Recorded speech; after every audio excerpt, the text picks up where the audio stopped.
Headline news. A Blackpool teacher wins a national award in personal finance.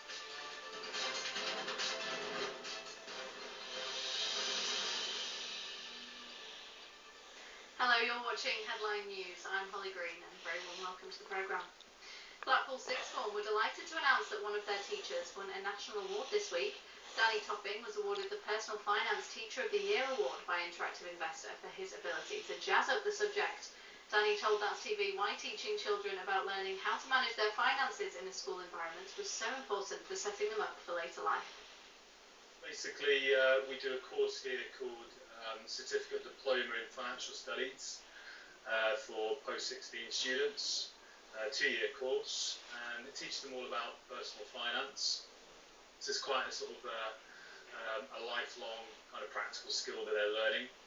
And it's probably my 4th year now teaching the subject, and after doing it for a year I realised that the resources needed refreshing, and so started developing my own resources for the course. Personal financial planning is supposed to be part of the national curriculum at secondary schools. However, I think it's one of those subjects that kind of gets pushed aside because of the pressures to get grades in English and maths and science, those core subjects. It does get a little bit neglected.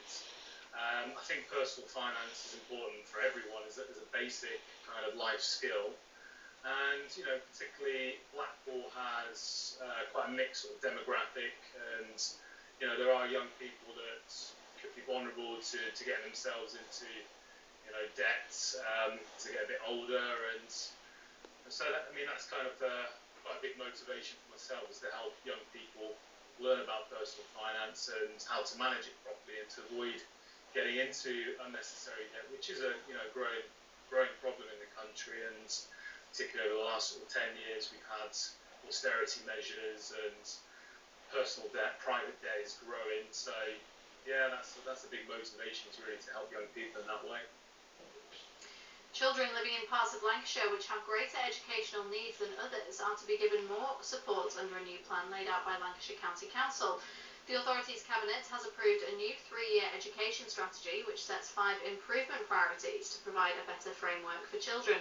The strategy will focus on early years education, reducing exclusions and persistent absence from school, as well as reducing home education where it is not deemed in the best interests of the child, and improving outcomes for vulnerable groups. A hybrid housing and care home project in the village of Stalline has been rejected by planners for the second time. The full application for 2 neighbouring 80-bed care homes and an outline application for up to 50 houses was a resubmission of a scheme refused by Wyre's Planning Committee in August. But when it came to councillors again, it was turned down due to the scale, massing and height of the buildings, resulting in an unacceptable impact on visual amenity. A shop in Preston has announced that they will continue a tradition in offering free food on Christmas Day to emergency service workers and to homeless people. The Orchard Street store, which opened in 2018, said that they will provide the charitable gesture as an amazing thank you to the support they have received since opening. Open between 11 AM and 3 PM on Christmas Day, the shop will provide traditional festive food.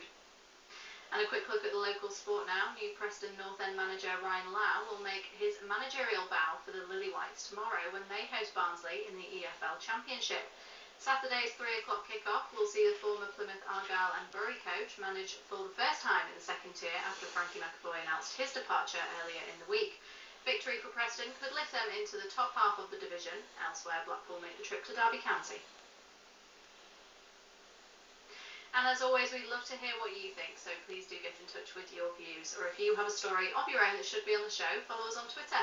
We're on @That'sTVLancs. Get in touch on Facebook, search That's TV Lancashire, or you can write to us, send an email to lancashire@thats.tv. And a charity wreath-making workshop on the outskirts of Preston was able to raise over £1,000 for Rosemary Cancer Foundation this week. The event, organised by fundraisers Norma Blackburn, Margaret Dunn and Pentwortham Neighbours, was a sellout as those attended learned the art of using their local foliage. Yvonne Scott from the charity told That's TV more about the significance of the event. So the event that day was split into 2 sessions, if you will. So I attended the afternoon session, which was between 2 and 5 PM. There were 2 sessions of, I believe, around 25 participants per session, It was a sellout event on both sessions as well. So I went along to the afternoon session, and it was just a fantastic afternoon, really. I think it was my first wreath making event. There was just some fantastic people, participants. The supporters that were there to help on the day were just fantastic and just so welcoming, so warming. It was just really, really a fantastic event that day. It was something really, really special. And not only did it make some fantastic amounts of money from 2 sessions, which will go towards supporting local cancer patients. I think we all came away with an experience from that, and I think that's really, really important to get across in these events, and especially now through times like what we're going through at the minute with the pandemic and whatnot. And that's your headline news. Coming up next on That's TV, it's your local weather. But from me and the rest of the news team here, it's goodbye for now.